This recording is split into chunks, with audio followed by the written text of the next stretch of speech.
Members, please take your seats. Members, please take your seats.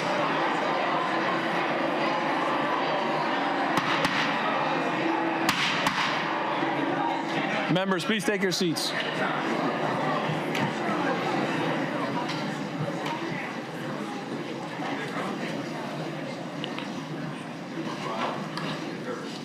Sergeant Kelly is recognized. Mr. Speaker, the Florida Cabinet. Let the Cabinet be received.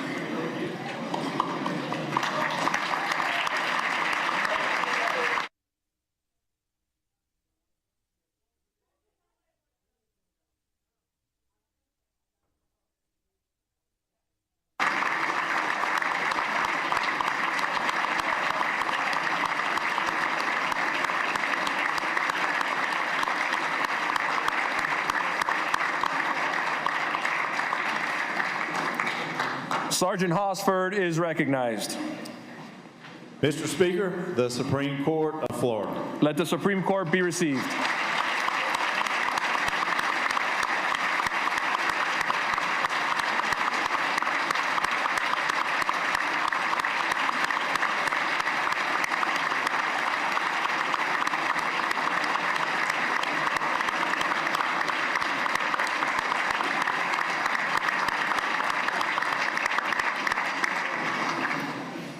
The joint session will please come to order, and as is customary on this occasion, it is my honor to present the gavel to the President of the Senate, Ben Albritton, with the request that he preside over these proceedings.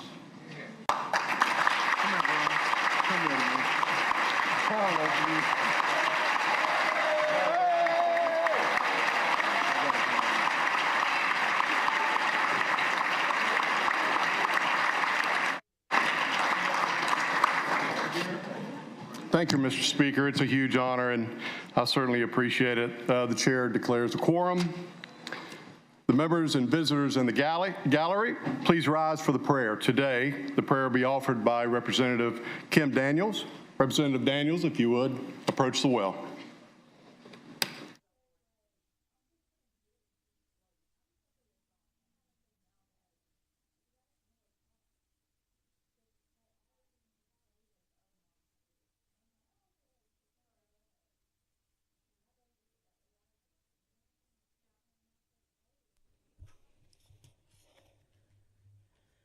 Father, I thank you for allowing us to gather for another joint session in the great state of Florida. Bless the 120 House seats and the 40 seats in the Senate. Bless the leadership and staff of the Republican and Democratic caucuses and their families that support them. Bless Governor Ron DeSantis to lead this state with wisdom and integrity. Anoint President Ben Albritton with a double portion to be the set man of the Senate with uncompromising authority and divine leadership. Cover Speaker Daniel Perez with a fresh mantle to move under the radar of the enemy as he makes decisions to shift this state. Undergird Leader Fentress Driscoll with goodness and special grace for a prosperous journey in the days ahead. Bless every Supreme Court justice and all the other officials in their respective positions. May the legislative, executive, and judicial branches of our government work together to form a threefold cord that's not easily broken. God, as we vote on controversial issues this year, let our yeas be yea and our nays be nay, so that hard cases and hard places may be settled. God, because we are seated in the highest seats in the land, we need your protection from political altitudes that fill men's hearts with pride. Help us to stay humble. Help us to be humble before our peers. Help us to be humble before the people who elected us. And God, erase the political, the denominational, the racial, and the gender lines that divide us. May the lines of the Spirit fall upon us in sweet and agreeable places. And God, most of all, we need a supernatural hedge of protection over our homes and our families while we're in session. Allow us traveling mercy in the air and on the ground as we move between Tallahassee and our district. And finally, last but not least, this year as we handle the business of Florida, let a resounding sound be released in the spirit that will send a clear message to the enemies of this state and this great nation. And that message shall be that Florida is united and stronger than ever before because the members of this legislation have a resolve.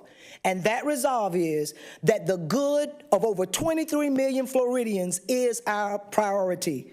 And just as every word on the floor is recorded in the journal, let it be recorded in the heavenlies that the 2025 session for the House and Senate of the state of Florida has officially begun. In Jesus' name I pray, amen. Amen.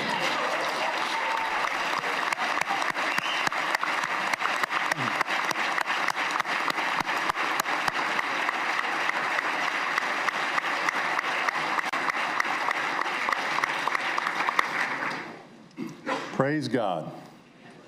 The members and visitors in the gallery, if you would, please stand. Everybody's standing. We're going to do the Pledge of Allegiance. Today, the pledge will be led by Senate President Pro Tempore Jason Broder and House Pro Tempore Wyman Duggan. Let's do it. Please join us. I pledge allegiance to the flag of the United States of America and to the republic for which it stands, one nation, under God, indivisible, with liberty and justice for all. Thank you. If you would, please be seated. For what purpose does Leader Soroy rise? To make a motion, Mr. President. You're recognized. Mr. President, I move that a committee be appointed to notify the governor that the joint session is assembled and ready to receive his message. Okay, Leader Soroy moves that a committee be appointed to notify the governor that joint session is assembled and ready to receive his message. All in favor, say yay. Yay. All opposed, no. Show the motion approved. On behalf of the Senate, I appoint Senators Hooper, Harrell, Wright, and Boyd, who will serve as co-chair. And on behalf of the Speaker, I appoint Representatives Jaquez, Schoaf, Cobb, Jay Lopez, and Soroy to serve as the co-chair with Senator Boyd. The committee is excused to perform your assignment.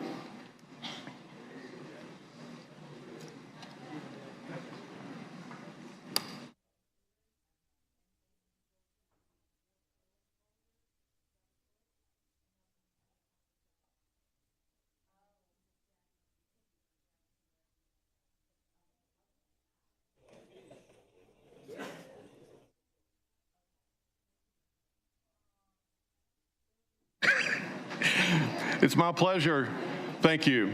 It's my pleasure to introduce two special guests that have joined us for the occasion. Speaker Perez's wife, Stephanie Perez. Stephanie.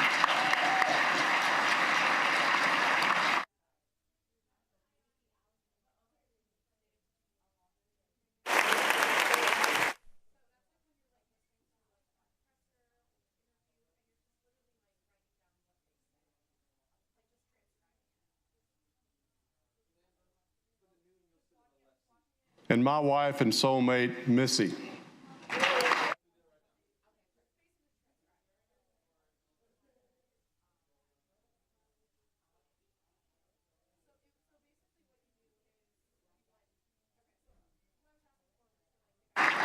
The joint session will now stand in formal recess and wait for the arrival of the governor.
Members?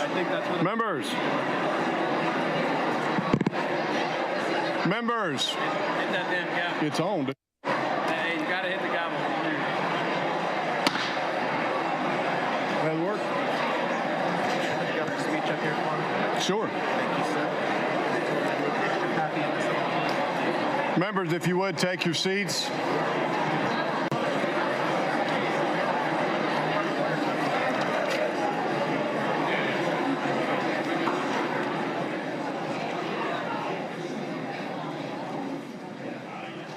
Members, if you would, take your seats. Sergeant Kelly, you're recognized. Mr. President, the Governor of Florida. Let the governor be received.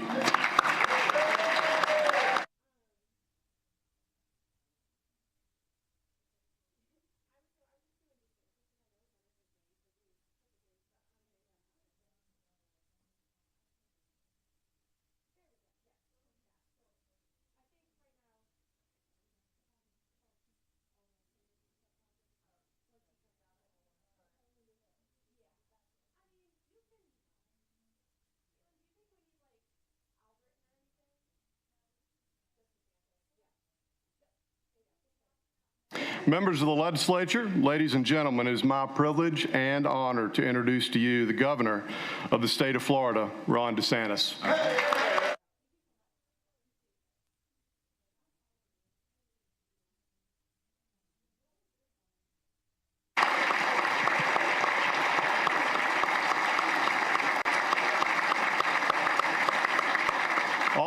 Also joining us in the East Gallery is the governor's wife, First Lady Casey DeSantis.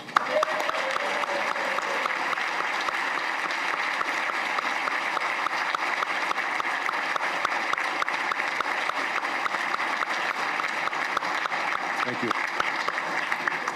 Members, family, friends, and guests, the governor of the state of Florida. Okay. Well, thank you so much. Thank you, Mr. Speaker, Mr. President, members of the cabinet and the legislature, and fellow citizens. Florida leads. We lead with purpose and conviction. We lead with determination and strength. We lead with faith, and we lead with hope. Anyone can hold the helm while the sea is calm. Leadership matters when it's hard. Florida's the leader among states because we lean into challenges, tackle the big issues, and deliver results for the people that we serve. Now, in these endeavors, we're mindful of the adage from an American philosopher, quote, "If you don't know where you're going, you might wind up someplace else." Now, Yogi Berra was right to articulate, as only he could, the need for clear direction. We are guided in our efforts by a strong commitment to the principles on which our country was founded and that have endured for centuries. That our rights come from God, not from government. That constitutional limitations on government's power are essential to preserve liberty. That ours is a government of laws, not a government of men. And that government derives its power from the consent of we the people. The sturdy foundation of American principles is the guide that the free state of Florida must never abandon. We have stood in the breach and protected our people from noxious ideologies and trendy but empty social fads. We chose freedom over fear. We chose education over indoctrination. We have chosen law and order over rioting and disorder. We are proud of our state's accomplishments, while we recognize the work that lies ahead. Our rudder is set.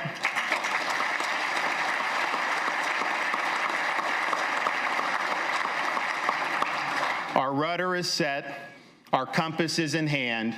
True north is our destination. We can and we must continue to lead. Now, we are convening for the regular legislative session, having already enacted groundbreaking legislation to fulfill the historic mandate of delivering on President Donald Trump's mandate to end the illegal immigration crisis once and for all.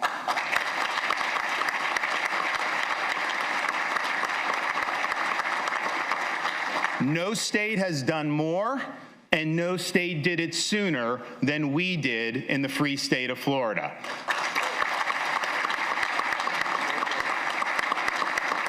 Thanks to recent legislation, it's now a crime to enter Florida illegally. The days of catch and release are over, and all state and local law enforcement agencies have a duty to assist in interior immigration enforcement efforts. The voters have spoken, and Florida has responded. We will be part of the solution, not part of the problem.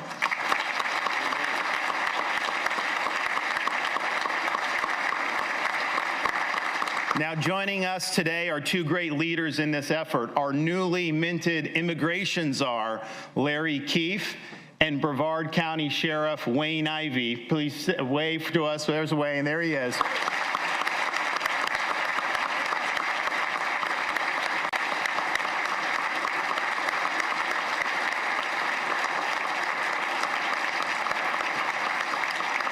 With leaders like Larry and Wayne, Florida will get the job done. We are not a sanctuary state. We are a rule of law state.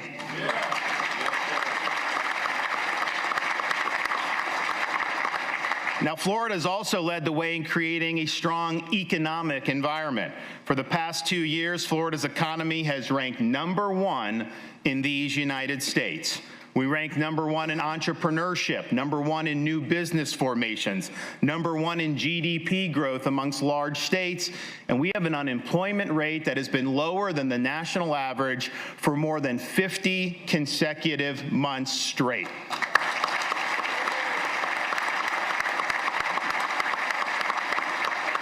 We represented the refuge for freedom and sanity during the coronavirus pandemic, not just for other states and throughout our country, but even for people throughout the world. People moved here, businesses flocked to our state, and investment to Florida surged. We continue to set tourism records. 2024 saw more than 142 million visitors come to the state of Florida. This includes 3.3 million visitors from Canada. That's not much of a boycott in my book. Maybe they wanted to get a glimpse of what a Stanley Cup winning hockey team actually looks like.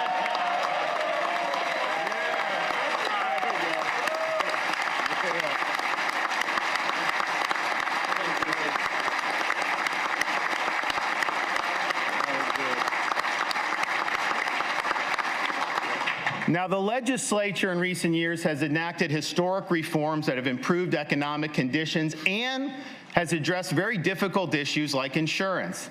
Because of these reforms, automobile insurance rates are scheduled to come down this year, between 6 and 10.5% average reductions amongst the 3 largest companies, even as rates continue to skyrocket nationwide.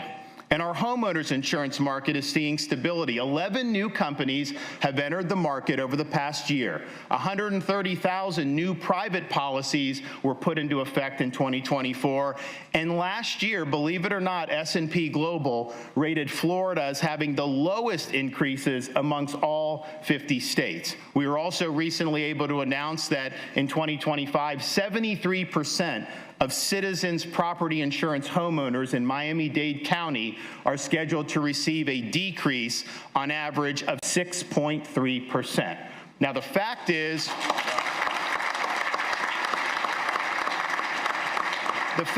this: the Florida legislature has devoted more time and effort to address insurance reforms over the past few years than at any other time in the history of the state of Florida.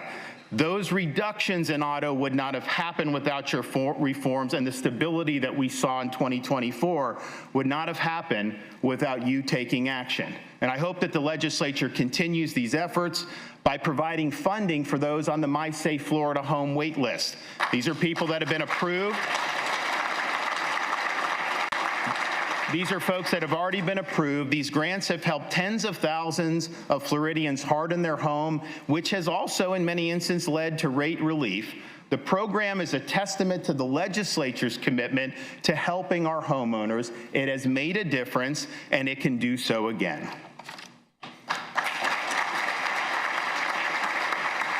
Now, our economy is strong in part because our spending and budget policies are sensible.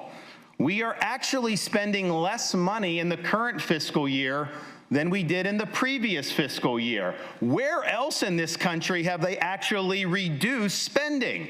We have the lowest number of state government workers per capita amongst all 50 states.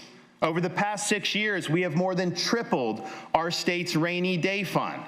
We just recently celebrated our 180th birthday as a state, and I'm happy to say just since 2019, if you take all the debt that's been accumulated over that period of time, we've paid off 41% of it in the last 6 years.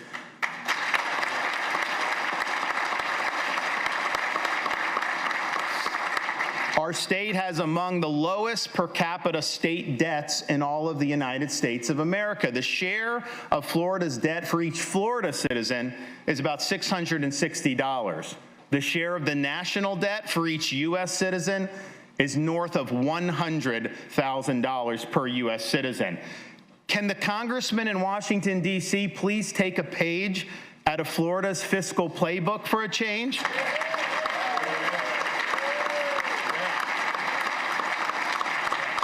Now, Florida is a free state in part because we are a low-tax state. We have one of the top 5 tax environments in the nation, famously have no income tax, and we've enacted billions of dollars in tax relief over the past 6 years. We must continue to be a friend to the taxpayer. Now, in addition to our traditional tax holidays, I'm proposing we add holidays for marine fuel to help our boaters and anglers enjoy Florida's waters, as well as a Second Amendment summer for the purchases of firearms, ammo, and accoutrements. I know a lot of people in the state will appreciate that. Florida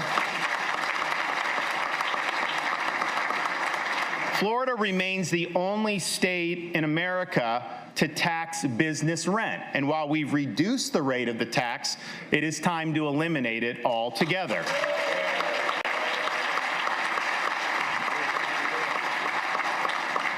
While Florida property values have surged in recent years, this has come at a cost to taxpayers squeezed by increasing local government property taxes. These escalating assessments have created a gusher of revenue for local governments, and in many throughout Florida have seen their budgets increase far beyond the growth in their populations. Taxpayers need relief. You buy a home, you pay off the mortgage, and yet you still have to write a check to the government every year just for the privilege of living on your own private property. Is the property yours, or are you just renting it from the government?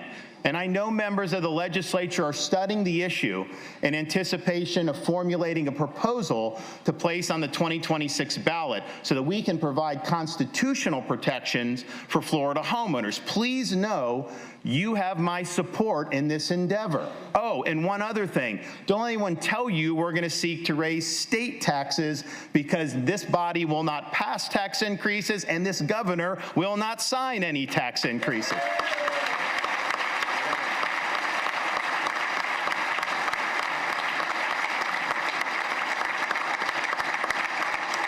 Florida is also led on the issue of education.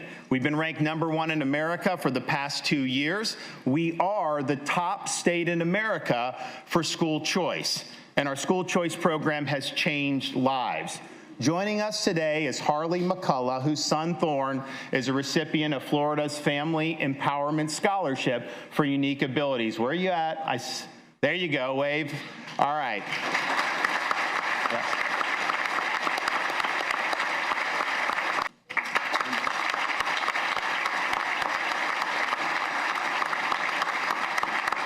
We also recognize the importance of recruiting and retaining great teachers. We have enacted a Teacher's Bill of Rights. We've provided protection against coerced union dues, and we have invested a record $4.6 billion towards raising teacher salaries. I'm pleased to be joined by Hernando County teacher Jamie Suarez. Stand up and wave to the crowd.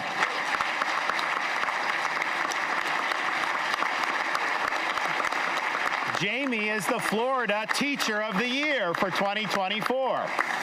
And as Teacher of the Year, she earned it by being a high-impact teacher. She's the grade team leader and mentor, and she serves as the district's textbook selection on the district's textbook selection committee. So I want to thank Jamie for making a difference, and I want to thank so many of our teachers who have made a difference in the lives of their students. And because of that, I'm again recommending an increase in money that's dedicated to increasing teacher salaries, as well as a continuation of the civics bonus program that gives a $3,000 bonus to all teachers that complete our Civic Seal of Excellence training course.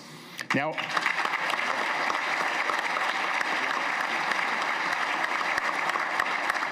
our universities have earned strong commendations, and we currently have 4 state universities ranked within the top 50 for public universities throughout the entire United States. Universities must be dedicated to the pursuit of truth, the promotion of academic rigor and integrity, and the preparation of students to be citizens of this republic. We led the way in Florida by being the first state to eliminate DEI from our higher education system. We continue to lead the way by holding the line on tuition. We have not allowed a tuition increase since I've become governor, and Florida has the lowest in-state tuition in the entire United States of America. Families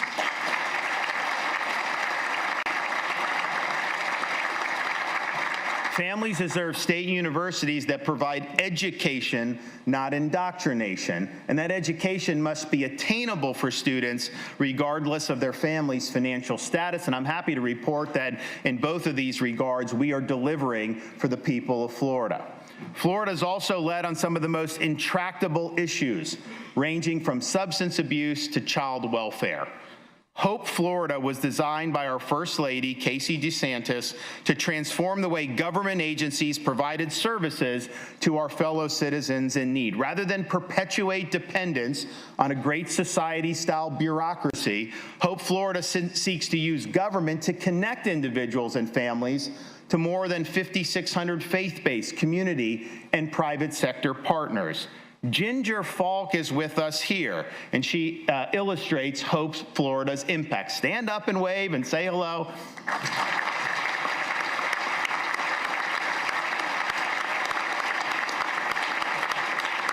Now, Ginger was struggling to make ends meet, and her goal of becoming a physical therapist seemed like an elusive dream. Thanks to the help of a Hope Florida navigator, Ginger was connected to resources that helped her complete a physical therapy program. She's now a physical therapy assistant, and she is on her way to realizing her dreams. By the end of 2024, Florida has helped nearly 30,000 participants reduce or entirely eliminate their reliance on government assistance. This has provided them with a pathway to financial independence, and it has netted the taxpayers over $108 million in annual savings. In the aftermath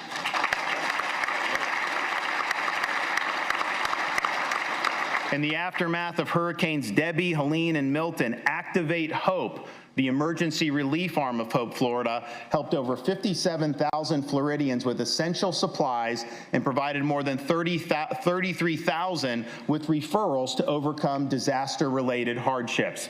The Hope Florida model is now being replicated by other states around the country. Thank you to my wife, Casey, for her leadership and her ingenuity. Great job.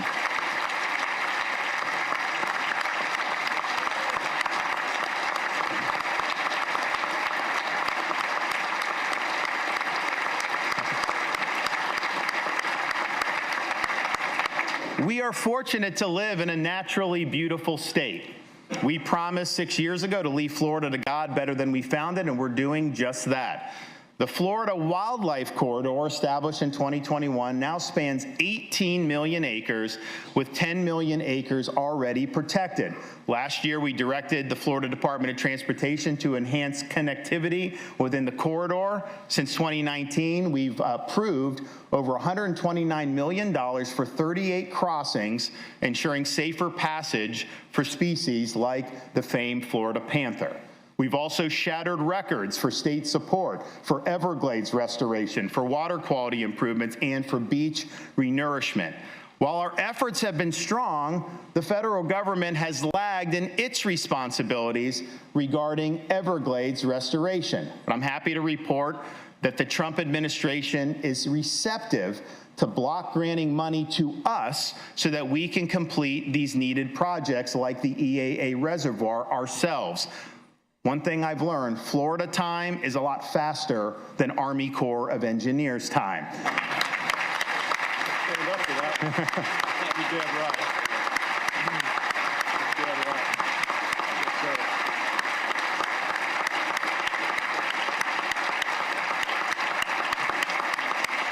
Everglades restoration is the largest environmental restoration project in the entire country and one of the largest in the entire world. We are on the path. We're ahead of schedule from the state perspective, but we need to get this job done once and for all, and so we will be working with the Trump administration to bring that to fruition. Now, our Florida paradise was interrupted by a series of hurricanes over the past year. These storms brought major destruction, but also witnessed a strong emergency response across both the state and local governments. Utility linemen were pre-staged and millions of customers who lost power were restored in record time. Massive amounts of debris were removed, including round-the-clock emergency effort to marshal state assets to remove Hurricane Helene debris in advance of Hurricane Milton. We even had to break open a couple padlocks to be able to get that done. The search and rescue effort was momentous. This includes the rescue of a dog that had been cruelly abandoned on the side of I-75 in advance of Hurricane Milton.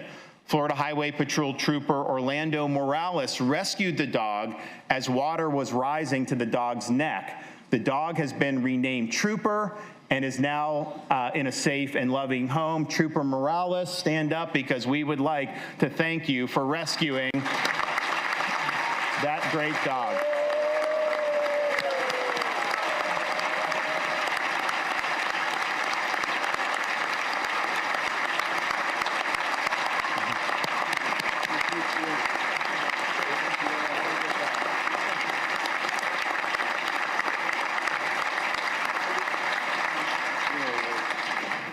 Now, at the state level, we have utilized all available levers from the Florida Disaster Fund to our small business loan program to help individuals get back on their feet after these flurry of hurricanes. We are joined by Cannon Gregg, the founder of Pelican Oyster Company. Stand up, my man. Where are you at? There you are.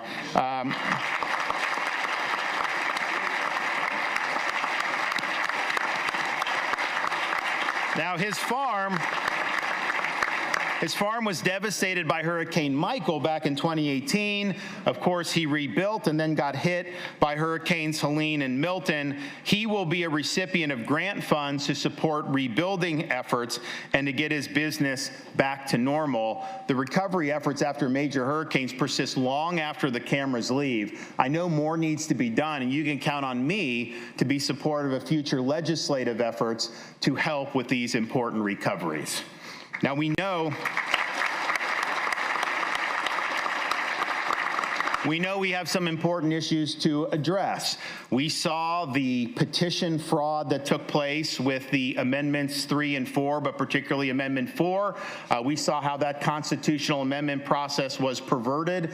We need to clean up the petition fraud, and we need to clean up this out-of-control amendment process, and you and the legislature have the opportunity to do just that and protect Florida's Constitution once and for all.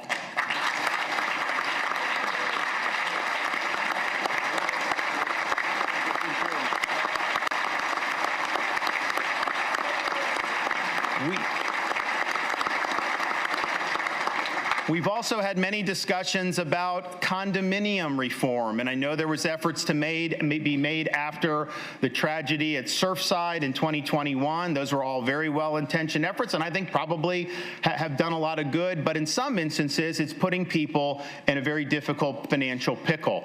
I've been sounding this drum for many months. I have every bit of confidence that the legislature is going to fully address the needs of our Florida condo owners. We do not want to see anybody forced out of their condominium because of legislation. So let's get the job done for them.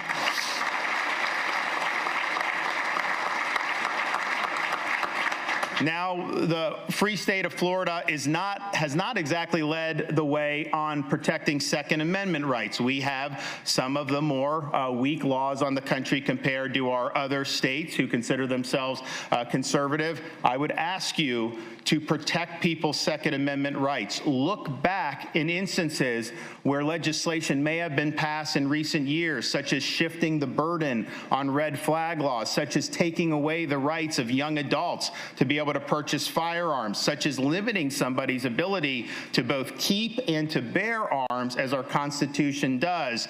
We need to be a strong Second Amendment state. I know many of you agree with it, and so let's get some positive reform done for the people of this state of Florida.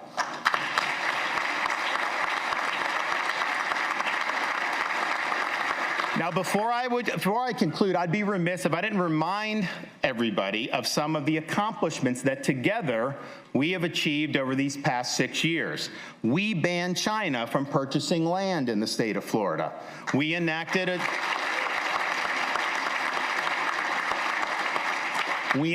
a digital Bill of Rights. We protected Floridians against the imposition of a central bank digital currency. We instituted the death penalty for pedophiles.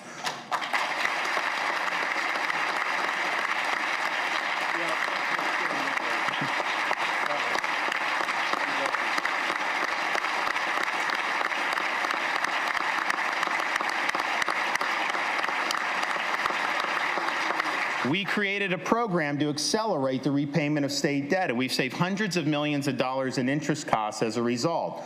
We enacted protections for the sanctity of human life. We codified parental rights in education. We codified parental rights in education and eliminated gender ideology from our schools. We created a law enforcement bonus and scholarship program to recruit and retain great police officers throughout our state. We divested state holdings from Chinese banks and investment firms. We kneecapped so-called ESG in our pension fund, in the workplace, and in financial institutions, and as a result of that, we were leading the effort to kill ESG nationwide. We brought transparency and accountability to pharmaceutical companies to lower drug costs. We initiated the Moving Florida Forward program to accelerate over 20 infrastructure and congestion relief projects across the state. We provided billions of dollars in tax relief, including the permanent elimination of sales tax on all essential baby items. Now, I could go on, but in the interest of time, let's just say that working together, we have amassed a record that is without peer anywhere else in the entire country. And to our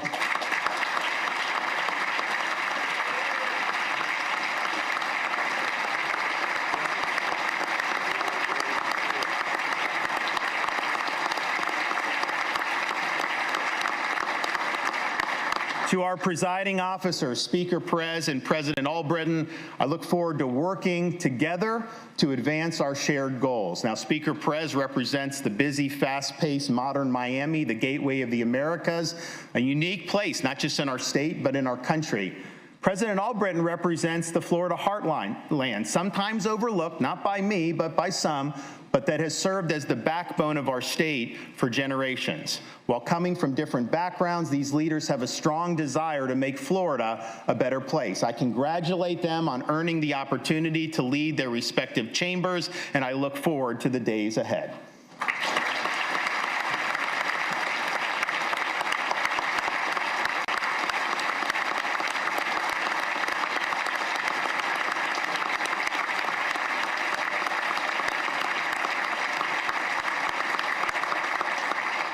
To our Chief Financial Officer, Jimmy Petronis, thank you for your service to our state.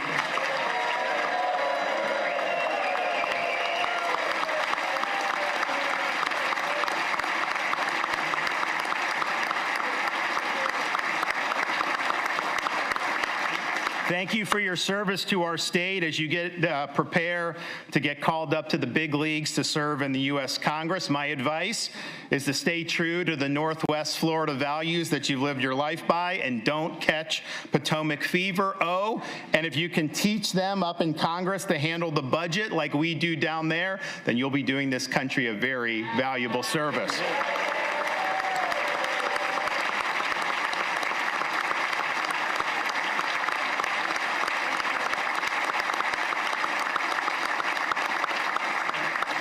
Commissioner Wilton Simpson, you'll soon be the most tenured member of the Florida cabinet.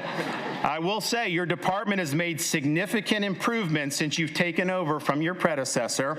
You have stepped up.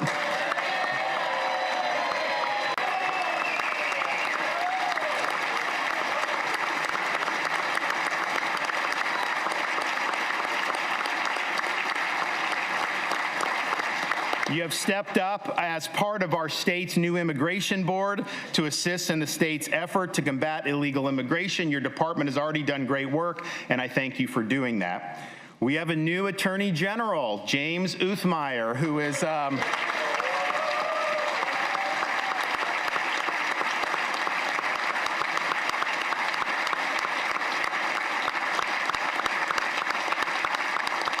James has been instrumental in many of the successes that I've outlined today. I was happy to appoint him to be the state's top law enforcement officer, and man, is he already off to a very strong start. So we look forward to his work ahead.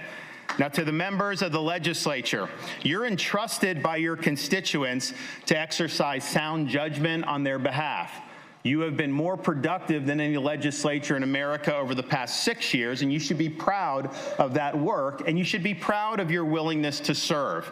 As Theodore Roosevelt famously said, it's not the critic who counts, not the man who points out how the strong man stumbles or where the doer of deeds could have done better. The credit belongs to the man who's actually in the arena, whose face is marred by dust and sweat and blood, who errs, who comes up short again and again because there's no effort without error and shortcoming, but who does actually strive to do the deeds, who knows great enthusiasms, the great devotions, who spends himself in a worthy cause, who at best knows in the end the triumph of high achievement, and who at worst, if he fails, at least fails while doing greatly, so that his place shall never be with those cold and timid souls who know neither victory nor defeat.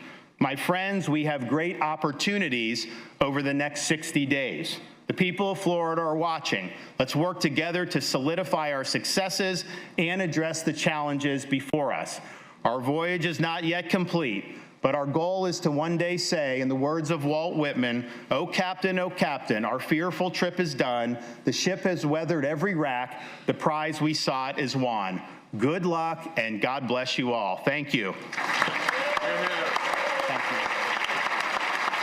Thank you.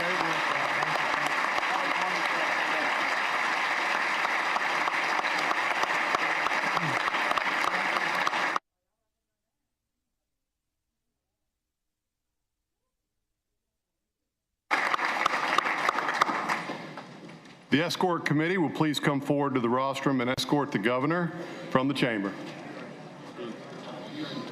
He left. He gone? He gone. He gone. All right. Okay, well, I guess it's time to turn it back over. All right. Good job. Your turn to go. For what purpose does Senator Pasadomo rise? Thank you, Mr. Speaker. I rise for motion. Senator Pasadomo, you are recognized. Mr. Speaker, I move the joint session to now dissolve. Senator Pasadomo moves the joint session dissolve. All in favor say yay. Yay. Opposed, no. Show the motion approved. The joint session is dissolved. You gotta break that thing, bro.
All right, we can do one final mic check for everyone setting up in the back. Thanks all for being here. If we could have everyone kind of scooch back a little bit and then just not cross kind of that front line of chairs would be perfect. Thank you. We'll do mic check for the media in the back. Mic check, mic check. 1, 2, 3. Give me a thumbs up when you can hear me. Mic check, mic check. Good, good, good. 1 second, that's really fine. I'm almost there. No, you're good. You're good. I don't mean to rush you.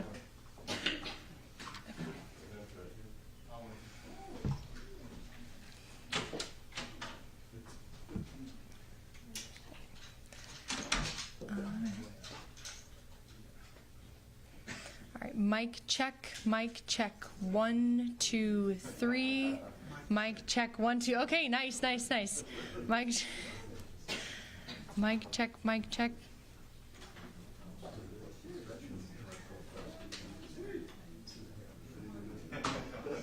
Almost. Perfect. Yes, this is great. And then as long as we just don't pass that front row, we should be all set. We'll do one final mic check. Mic check, mic check. 1, 2, 3. I think we have just about everybody. And then when we're ready, I think we'll be ready to get started here in just a second.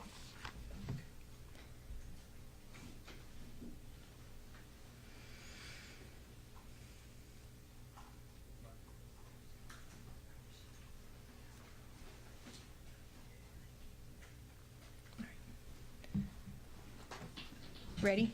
Almost. Mic check, mic check. 1, 2, 3. Mic check, mic check. You good? All right, we're all good. Thank you.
Well, we're excited about the start of the legislative session. We, of course, got the momentous immigration legislation passed prior to this session, which I thought was a big priority for not only the state of Florida, but for the country. We're rocking and rolling on that. I mean, we've got all the state agencies are locked on the 287G agreements, which I could have done even in the absence of the legislation, but all 67 sheriff's departments, and now Larry Keefe is working on all the police departments. I was talking to Wayne Ivey. He's got all the police departments in Brevard that are on board, and I know some other sheriffs are working for things of that nature, so that's a really big deal, and we've led by example. You saw Virginia governor ordered the state to participate. I think you're going to see more and more of that as these weeks and months go on. So that was a huge priority.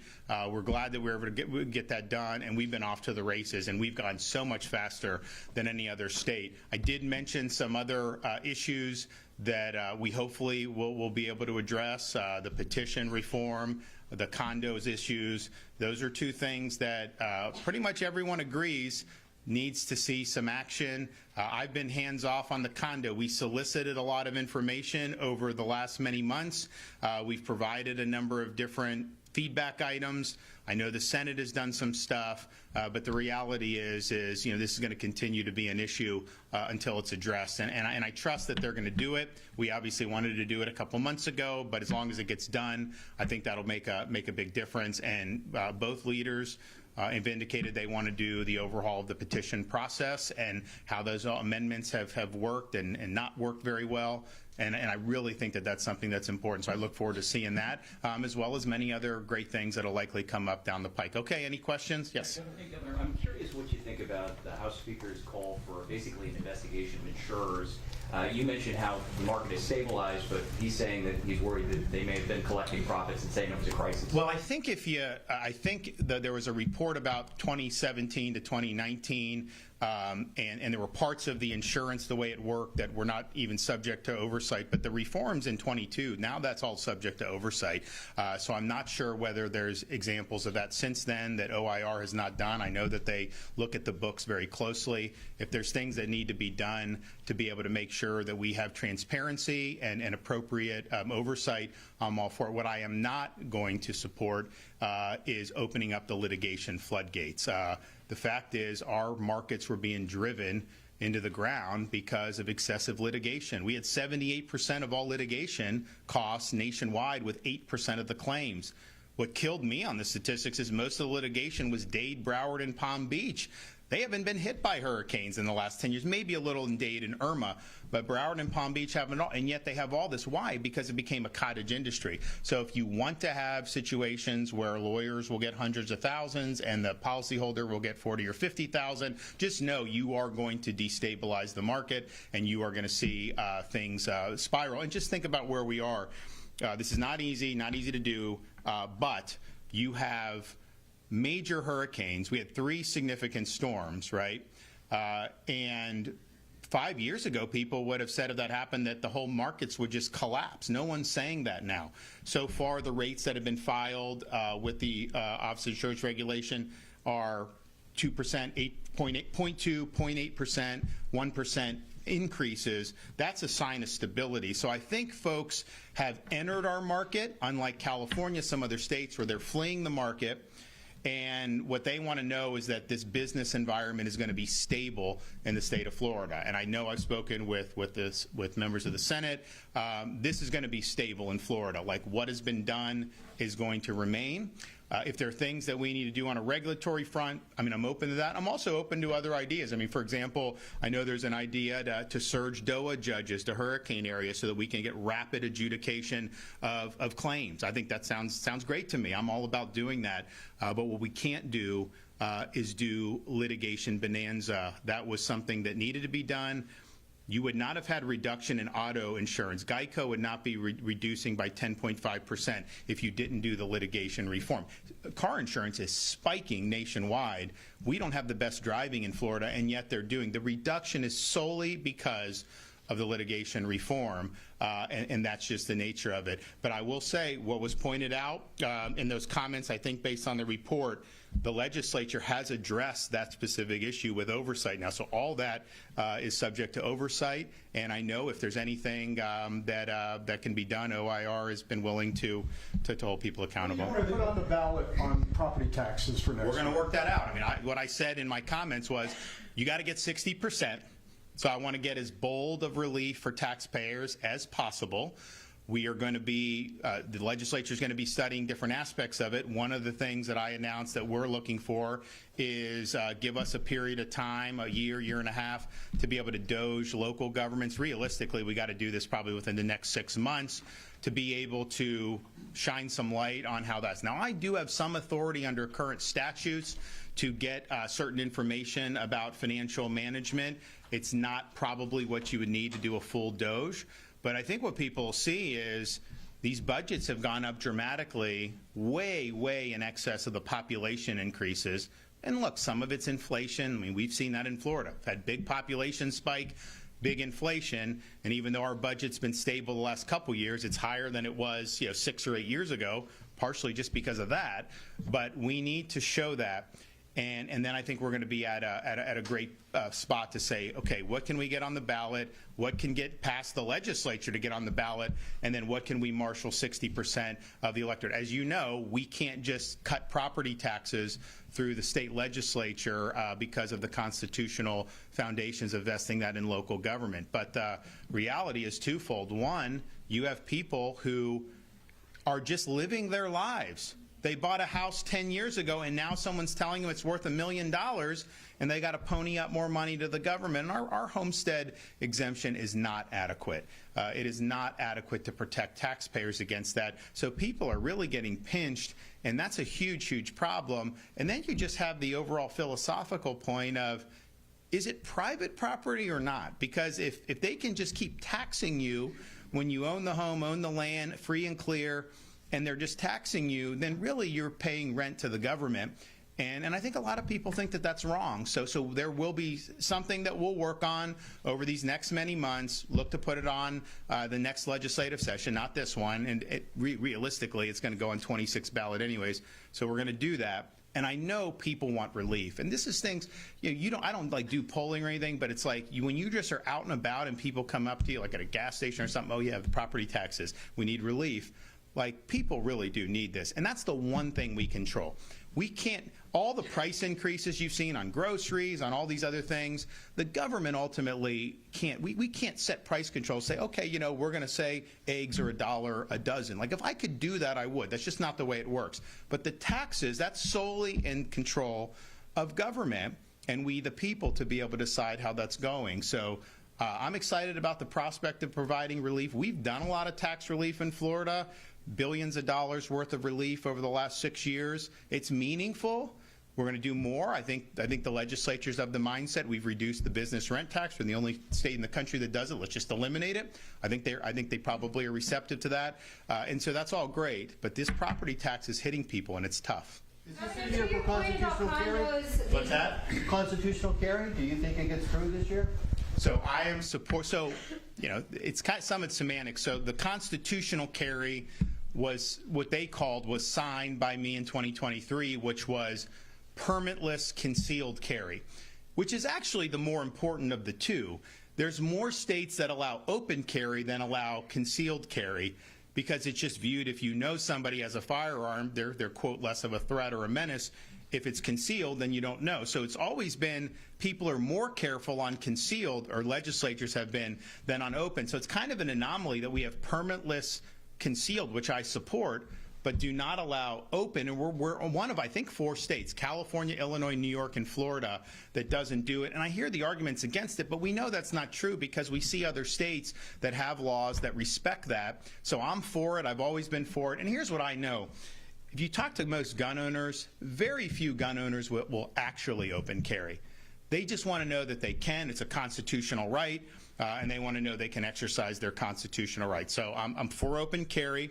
I'm also, and I called in the speech to reevaluate some of the recent legislation, which predated me as governor, but things like, if you look at this red flag law that was passed, You can go in, they can go in and say, this person's a danger, they should have their firearms taken away, which is property in addition to being something connected with a constitutional right. And then the burden shifts where you have to prove to a court that you are not a menace or a threat. That's not the way due process works. The burden's always on the government, yet they've shifted the burden for doing that. The reality is this is not something that's been adjudicated all the way up to a court of last resort, but I think it's a huge, and I posed it at the time because I think it's a huge due process violation. And then you also have the issue of they've taken away the rights of young adults to purchase a long gun. So you can have somebody that's a Marine, they can get dumped in someplace in the Middle East carrying a rifle around, defending the country, and then they come home and they can't even buy a rifle to go hunt. That just doesn't make sense. I mean, are you an adult or not? And I think that that was something that was problematic. So those are things that a lot of us have been talking about for a long time. I don't know what the legislature is going to do in those respects, but I can tell you that we, in spite of us saying we're the free state, in spite of us being like, oh, we're this Republican bastion, conservative bastion, we've definitely lagged on that issue compared. Now, we've done some good things since I've been governor here or there, and I was happy to sign some of that legislation, but nothing really transformational. What's the one thing the legislature should do to fix the Surfside law so that people aren't foreclosed on? So what I would say is, look why they're getting hit with assessments. I think we all agree if you need an assessment to be able to prevent a building from collapsing, nobody wants to relive Surfside. But I don't think you can look at how this law has actually operated and say that those assessments are all as a result of saving the building from collapsing. And so I think some flexibility, an ability for them to address these things, and then maybe even some things that they can choose to address or not. I mean, my view is there's certain things that probably need to be improved, but if it's not a major safety issue, then I think let's let them do it, have more transparency in the HOAs, and maybe allow local governments to police how they want to do it. But what I don't want to see is, you know, we've got senior citizens on fixed income, everything's gotten more expensive. Some of them have owned this condo free and clear, and then they're having to cough up tens of thousands of dollars. Now, wealthy people can do that, but middle class and working class cannot do that. So let's focus on what we need to do to get those folks, keep them in their condos. Now, I also have said, just on so many other things, we're either getting the job done or we're not. If they have a way to do it, and we had just ideas that we gave from condo owners, from people in the industry. We were in Tampa Bay, we were in Miami-Dade, we're in these areas where there's a lot of condos, and we solicited that. Maybe there's other ideas to do, and that's fine, but I don't think anyone really wants to leave here in May without having done anything to try to do this. And I said at the time, I mean, I was criticized because I wasn't diving into the Surfside reforms, and the reason I didn't was because I didn't know what needed to be done or not done. We hadn't even gotten really much of an indication by that point as to why Surfside happened. I know people had theories. The federal government has taken forever on that. So I'm like, all right, you guys do what you want. You know, I trust you're talking to your constituents, so I'll sign it, and we did. But you just knew that there would potentially be a need to address some of this stuff. So let's get it done. As far as DEI, a couple years back, to use your term, you kneecap DEI here in the state for their practices. BlackRock. What do you make now that BlackRock has pretty much divested themselves away from DEI? ESG. So, and DEI, but the ESG, environment, social governance, was basically this kind of ideological fervor that gripped some of these major financial institutions, where they were not just going to try to make money for their shareholders, they were going to save the world, and they were going to impose an ideological agenda through major financial power. And this was very trendy. In fact, I remember going over to, I think I was over in the UK, and I was in Japan. We did a trade mission years ago. And I was railing on ESG, and these guys like their throats, like they just, oh my gosh, I've never heard anyone say anything negative against ESG, because that was just part of what they thought needed to be done. We pushed back in Florida. Yes, we took money away from BlackRock when they were managing that in our pension because of those practices. We banned ESG for use as a consideration in the pensions, and DEI is included in that, but ESG is much broader. You're now seeing that ESG is all but dead. and we really led the charge against it. I remember the CEO of BlackRock was at one point saying, oh, people like DeSantis have made it toxic or whatever, but it wasn't because we were just showboating on it. We took strong action because they were veering from their role to be good fiduciary stewards of the shareholders' value. That they had the fiduciary obligation to do that. This perverted that fiduciary obligation. And what they would say is, oh, well, you know, we need to save the world, so that's good for the company, so then we can do all this other stuff. No, that's not right. So Florida led on it. We're glad that we've led on it. And not only BlackRock, you even have Disney getting rid of some of the DEI stuff. Disney looking at even some of the programming that I know a lot of the parents were concerned about. So the tide, it seems like it's really shifted. When we were fighting these fights, years ago, we were really going into the teeth of this, and I think we were really instrumental in helping tee this up to go in a different direction. You grew up in a community that started fluoridating the water when I believe you were 12, or 14, it was 1992. You ended up going to Yale and then Harvard. With health concerns about fluoride and lowering IQs and whatnot, what do you have concerns? So you're the first journalist that's admitted that I may be smart. Usually you guys don't admit that. It's funny. So that's an assumption, I guess, that you're maybe just for the sake of the question. So here's the thing. First of all, I don't even remember any of that. I didn't even know there was fluoride in the water. I mean, obviously, I would brush my teeth. I probably, as a young kid, was drinking more Gatorade and stuff, playing sports. I probably should have been housing more water, drink a lot of water now. But if you look at the data, and Joe Latipo's done a good job of doing this, the perverted benefit is like your teeth, right? But people can get fluoride by brushing their teeth and taking care of it. There is questions about, and I think it's younger people than maybe 12, that how does that impact? And I just think the general thing is, do we want forced medication or do we want people to be able to choose medication? So when you're forcing it into the water supply, that's not really giving people the choice. If people want to be able to purchase fluoridated water or do more, then they already have an ability to do it. But I do think you're going to see HHS lean in the direction of Latipo under Bobby Kennedy. And I think that's, to me, the way to go. Let people make decisions. No forced medication. Speaker Perez mentioned that the insurance report was never given to legislators. Why wasn't it? Did they? You mean from OIR? Yeah. Did they ask OIR? I don't know. I mean that was before. I never knew that anything was ever produced. Right. Well, what I do know is this: the legislature and huge reforms that they've done over many years. I mean, they've done special sessions. They did 2023 consumer protections. They've done a lot in recent years. Having oversight over those particular entities is something that is now in Florida law. It was not in Florida law at the time, that this alleged happened. But what I'd say is, if there's any type of more oversight from a regulator that would make sense. Now, we don't want to drive people out like California has. They've lost all these companies. Other states have lost a lot of companies. And you got to have a favorable environment. And that's not even true that's not only true for this sector, it's true for really any sector. So if there's things that need to be done, then I'm willing to work. What I'm not going to support is opening the floodgates for incentivizing more litigation. That will destabilize things. I think a lot of companies will leave. We have the most challenging property insurance market in the United States by far, maybe one of the most challenging in the world. Actually, some of these guys who do like reinsurance overseas tell me Florida's the most difficult any place in the world. Now, we had actually a decrease in reinsurance in 2024.